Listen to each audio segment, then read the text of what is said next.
folks, welcome to another episode of Creepy Radio Tales of Mystery.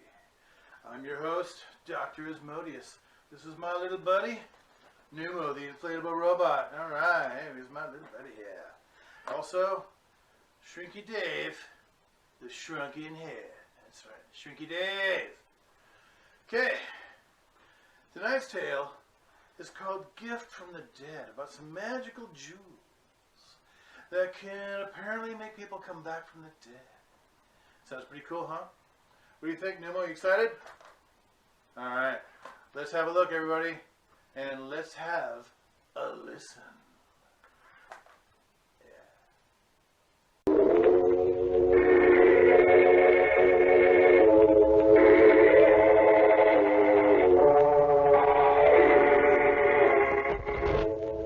This is Roger Elliott, otherwise known as the Mystery Man, inviting you to join us for another storytelling session here at the House of Mystery.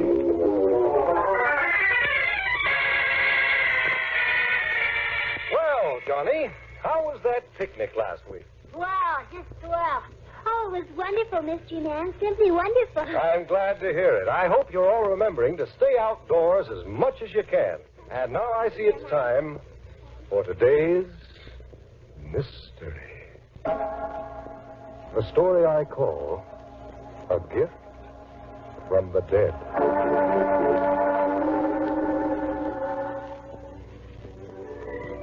It began in a hotel in San Francisco, where I'd taken a room to wait for Paul Sheldon, an old friend of mine who was flying in from Kansas City to join me.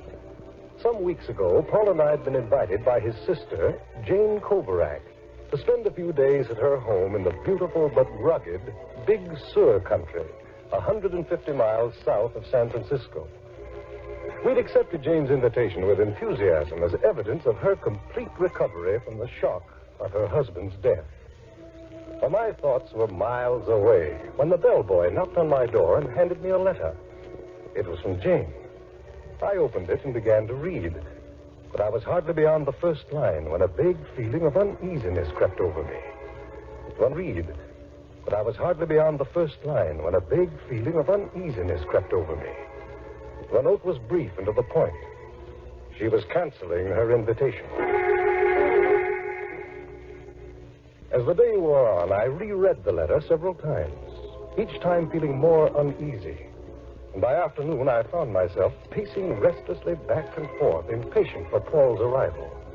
I was about to leave for the airport to meet his plane when a long-distance telephone call stopped me. It was a woman, her voice tight with panic. Mr. Roger Elliott? Yes? Who's this? My name is Craig, Miss Alma Craig. Yes? I'm Mrs. Kovrak's housekeeper. I see. Mr. Elliott, you must come at once. Mrs. Kovrak needs help. But I just got a letter from her canceling the invitation. I know, that's why I'm calling. We're in danger, Mr. Elliott. You must come. What kind of danger, Miss Craig? The master of this house has returned. We've heard him. He's here. Basil Kovrak has come back. Mr. Elliott, he's come back.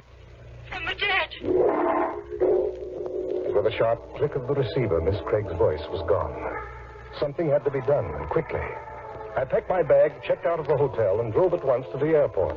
Paul's plane landed as I arrived, and from the gate I watched the passengers unload. As Paul hurried toward me, a messenger handed him a telegram. He stopped to read it, and the smile of greeting quickly vanished from his face. I went through the gate to meet him. Roger, read this. It's from Jane. Paul, am canceling invitation. Please do not come. Explanation follows. Jane. What do you make of it, Roger? I fly over 2,000 miles to visit her, and then she tells me to stay away. Well, you're not going to. We're going to see Jane, and I think we'd better hurry.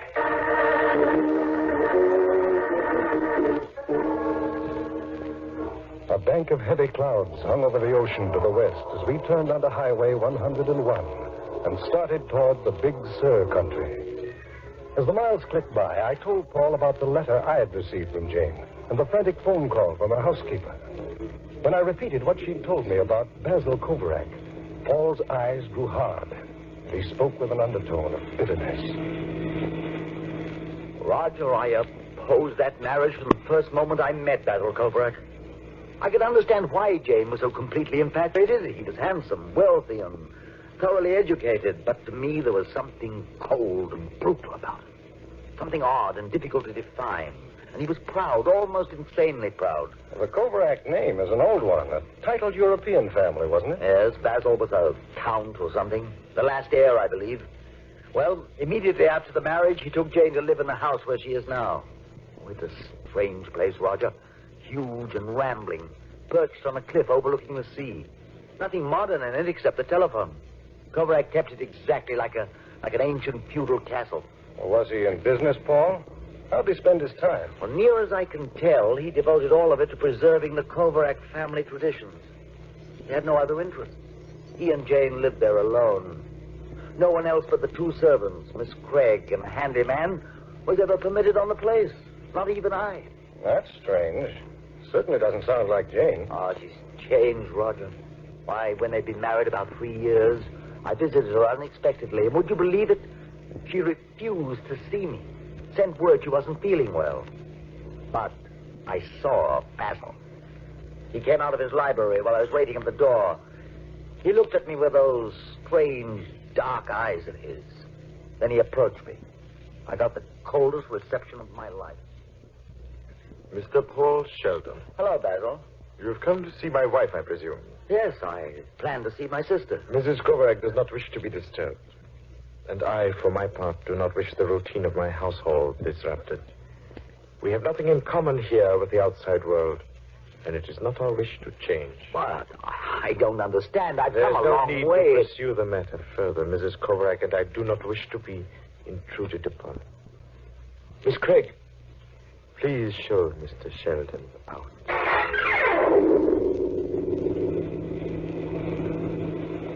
So there was nothing for me to do but go away. And that's a pretty accurate picture of Basil Kovrak, Roger. He had Jane so completely cowed that she saw no one. Even her letters became stiff and cold. Well, Paul, you said Basil died a year ago. How? Seems that he and the handyman, a fellow named Christopher, were both killed when their car plunged over a cliff and fell into the sea. And Roger, I'll say this. If it's possible for any man to come back from the dead, that man would be Basil Kovrak. Paul fell silent. It was dark when we reached the coast at Monterey, and soon the road became a shelf with the Pacific Ocean far below on the right and the Santa Lucia Mountains rising sharply on the left. The highway twisted painfully along the jagged coast. And then I saw it. The house built by Basil Kovrak, hunched up from the granite that surrounded it like a malignant fungus growing out of the stone. It was dark and seemingly deserted. We stopped the car, got out, and ran up a path to the entrance. Paul was about to knock when the heavy door inched open. Miss Craig? Oh, thank heaven it's you, Mr. Sheldon. And... This is Roger Elliott. Hello, Miss Craig. Oh, Mr. Elliott, it was wrong of me to call you. My mistress has ordered that no one be admitted. I don't know what to do. I'm sure it was wrong of me to Don't call worry. you. You did the right thing, Miss Craig. How is my sister? She's all right, isn't she? Well, she's hardly... Miss Craig, is someone at the door? Hello, Sis. Jane. I turned and saw a woman standing in the wide hallway with a lamp in her hand. For a long moment I stared, refusing to believe that this could be Jane Sheldon. She was drawn and thin. The muscles of her face were held firm against any show of emotion, but her eyes glistened with cold, unspoken terror. Oh, Roger. Didn't you get my message? Yes, as a matter of fact, Jane, that's why we came. Miss Craig, leave us at once, please. Very well. I'll be in my room if you want me. Oh, you and Roger must leave at once. Now, Jane, we want to help you, and if you'll forgive me, you look as if you need it. I don't want your help. You told me you were fixing the house over, but everything's exactly as Basil always kept it. Yes, except the cats. Cats? Basil had a pair of Siamese cats. He loved them, and I gave them away after he was buried. Now I can't locate them. And Basil's coming back. Jane, dear, please. Basil Kovrak is dead. He's coming back, I tell you. Tomorrow's our wedding anniversary, and he's coming back. But, Jane, you saw him buried. Surely you don't think... Listen.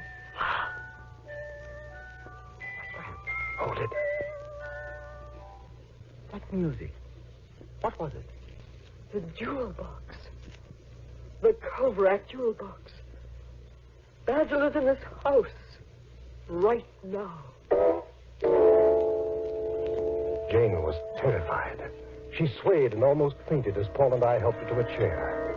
And when she recovered, we urged her to tell us what was troubling her. She spoke slowly, as if she dreaded the sound of her own voice. That music you heard is the Kovrak music box. It was filled with cut gems when Basil gave it to me. The day he died, it disappeared, and now he's brought it back. Jane, will you tell us exactly what happened the day he gave you the jewel? Well, Miss Craig and Christopher had gone to town for supplies.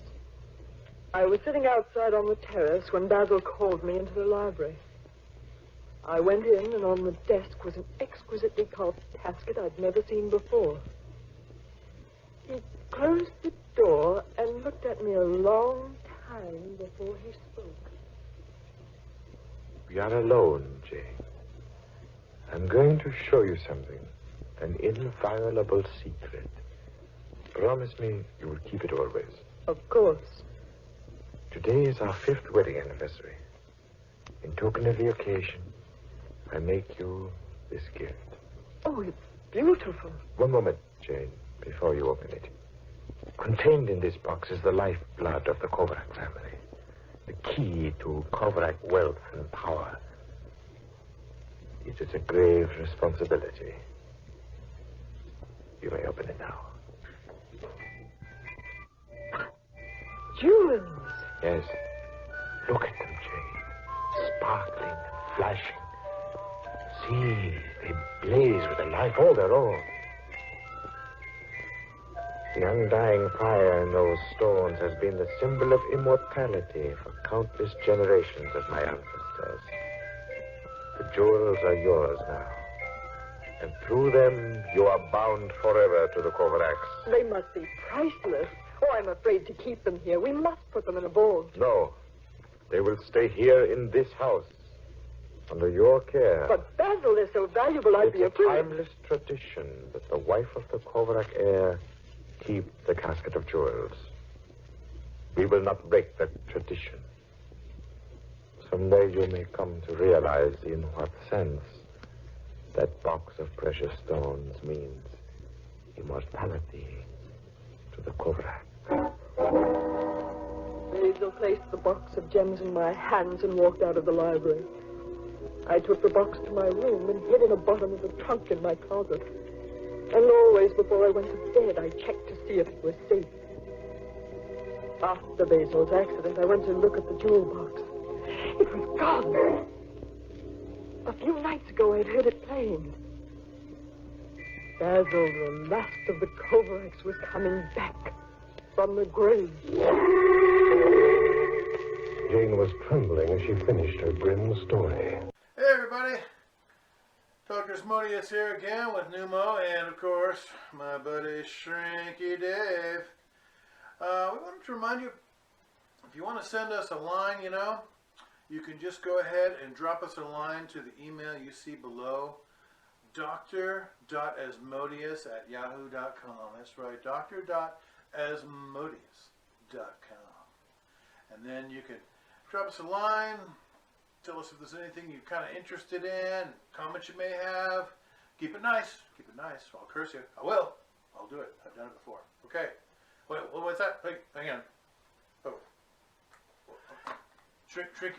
Okay, yeah, no. We'll get. Okay, yeah. Oh, hang on. Okay. Shrinky Dave says, let's start the other half of the show. Okay, let's go. Jane was trembling as she finished her grim story. Paul tried to reassure his sister, but he was little comfort to her fear-ridden mind. The flickering lamp sent fantastic shadows dancing through the vast, dark hall as he led Jane to her room. I called Miss Craig, who was greatly relieved to know we were staying overnight. As I got ready for bed, I turned the curious facts over in my mind. I tried to reason an answer, but there was none. Finally, worn out from the long drive, I fell asleep. How long I slept, I had no idea. At First, I thought I was dreaming.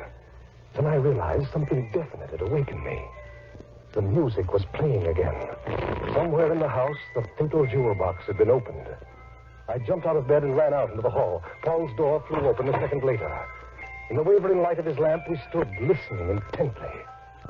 At last, the music stopped. A breathless, waiting silence hung in the air. And then... Roger! That's Jane. Come on.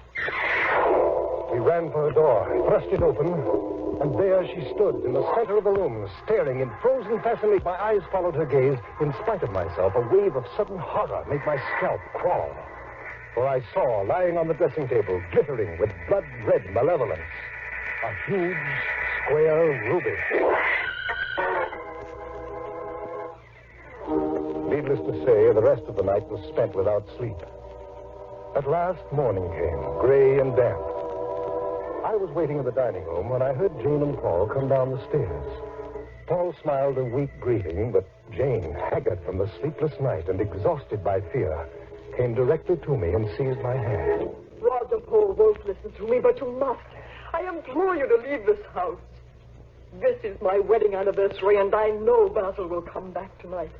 If you and Paul are here, something dreadful will happen. Jane, dear, that's enough. You're in trouble, and I intend to stay and look after you. If Kovrak comes, I'll be here to face him. Paul, where's the ruby which appeared last night? Why, still on the dressing table.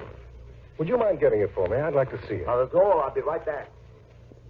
Jane, I want to ask a favor of you. I know that strange and awful things have been happening here, things for which there's no apparent explanation. Now, you know I firmly believe no man can return from the dead. Please don't give in, Jane. I want you to give me until tomorrow morning to find the answer. Roger, I'm afraid. Here it is, Roger. Here's the ruby. Oh, thanks. Jane, I think you'd better get some rest now. Don't worry. Leave everything to Paul and me. All right, Roger. I'll try. Poor Jane. This thing's getting her. Me, too. Oh, nothing ghostly about this, Paul. A genuine ruby, all right, and from its size, it must be worth thousands. I'd say so. Roger, how did it get on Jane's dressing table? I beg your pardon. Shall I serve breakfast now? In a minute, Miss Craig. Miss Craig, did you ever see this ruby before? See what, Mr. Elliot? This ruby. It was left on Mrs. Kovarak's dressing table last night. Oh, no. Oh, Mr. Elliot, I've got to get out of this house now.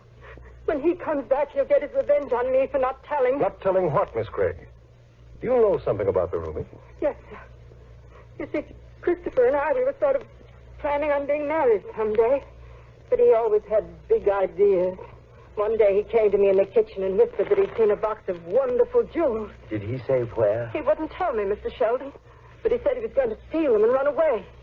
He wanted me to go with him. What did you say? I begged him not to do it, Mr. Elliot. I was afraid. What happened then? That very night, the car ran over the cliff and he was killed along with Mr. Kovarak. Miss Craig, do you think Christopher stole the jewels? I don't know. I knew something was wrong the way Mrs. Kovarak kept searching and searching, so I went through all of Christopher's things. But I never saw any jewels until Mr. Elliot showed me the ruby. Oh, Mr. Elliot, I should have told you before, but I was afraid. I've got to leave here. I can't stay in this house another night. With considerable difficulty, we persuaded the badly frightened woman to stay on and look after her mistress. Jane remained in bed most of the day, but as night approached, her courage began to crumble. We gave her a sedative and promised to watch over her through the night, I at her window and Paul in the hall outside the door. Nothing could induce Miss Craig to sleep, and she'd already established a vigil in her room when I took my post outside Jane's window. The storm had cleared and a few stars were visible, but I shivered from the dampness as the hours crept by in slow silence. It was nearly midnight when I heard the jewel box. Paul entered the room immediately, and the music stopped. He came over and spoke to me. Roger, do you see anything? Nothing. I heard the music box, that's all. Jane's stirring, but she's still asleep. I don't like it, Roger. I don't like it at all. Again, silence descended. Already half the night had passed, and we were no closer to an answer than when we started. I racked my brain for a clue. I felt that at one time something had been mentioned and forgotten, which now fitted into the picture. But try as I would, it escaped me. I started back in my mind over everything that had happened, when suddenly my train of thought was shattered. I rushed into the room. Paul was bending over Jane, shaking her. Jane, wake up. Wake up. You're having a nightmare. I saw it. I saw Basil. Jane, dear, you must have dreamed it. You were asleep. I've been outside the door all the time. No, I saw him. He walked through the room. But it must have been a dream, Jane. Your mind is overwrought. He was here, I tell you. Look. Paul and I turned to follow Jane's trembling finger. On her dressing table, in the same spot the ruby had appeared, there now lay a great green emerald. I watched fear creep into Paul's eyes. Then he stepped close to me and whispered in my ear. Roger, let's get out of here. All of us. You and I were guarding this room, yet Kovrak got in here and left an emerald. Let's go while we have a chance. Wait a minute, Paul. Now, look here. There's something different about the things on this table. They're not the same as before. An emerald's been added. Yes, the emerald's been added, but something... Wait a minute, I've got it. Did either of you touch anything on this table tonight? No. Not me, Roger. By George, I think I've got the answer. Jane, let me have some of your face powder. Face powder? It's in that box, but what? Roger, are you out of your mind? Not a bit. We're going to use powder to catch our ghost. Here, you hold this emerald. Now, I want you and Jane to go to my room. I'll stay here and wait for the ghost. Now, let's see, I'll need something... Yes, this will do. This brass bottle stopper. Roger, please tell us what this is all about. Later, Jane. Just do as I ask, please. Wait in my room and be very quiet. And remember, don't come until I call you. No matter what happens.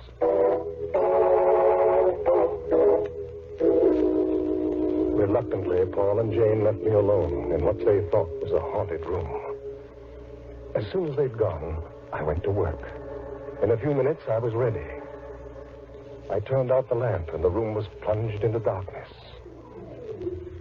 An hour of motionless waiting passed. My back ached from the strain, but I knew that the slightest move might upset my entire plan. Then it began. Slow, somber, terrible. The Kovrak jewel box had opened. Suddenly, the music stopped.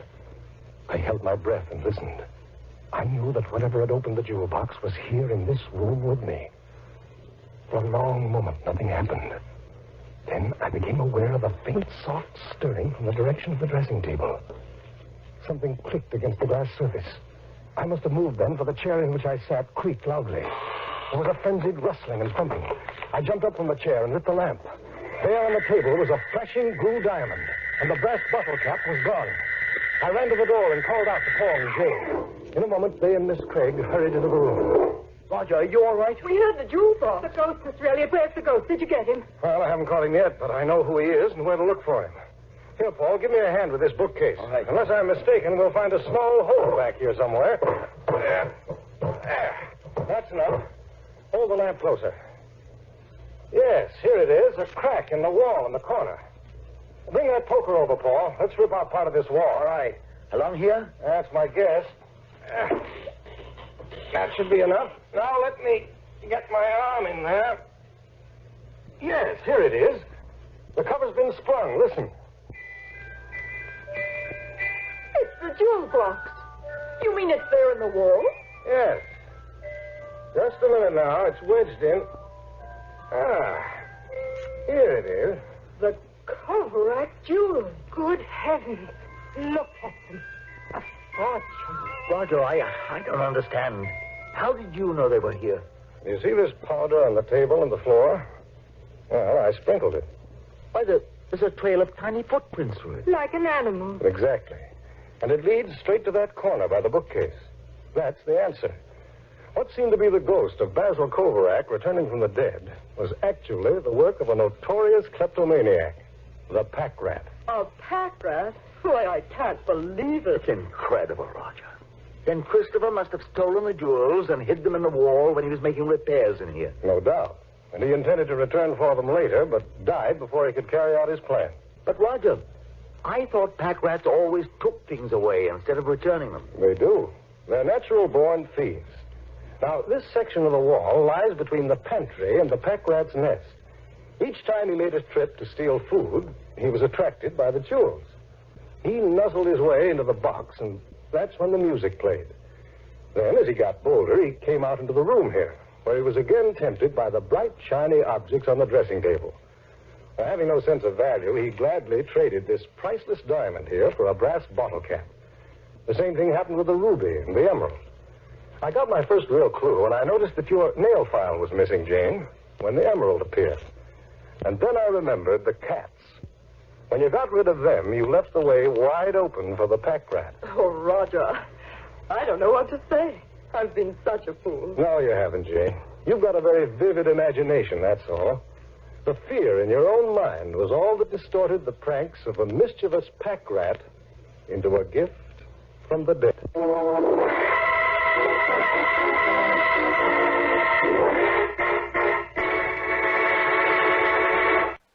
Well, folks, that was Gift from the Dead. What a mystery, huh? Turns out all they really needed to do was call animal control. Oh, well, what do you think, Newman? Was that okay? Was that all right? Yeah, I know. Well, next time maybe it'll be better. So, anyway, folks, until next time on Creepy Radio Tales of Mystery, as shadows lengthen, grow, and creep, we wish for you the dead zone sleep. Good night.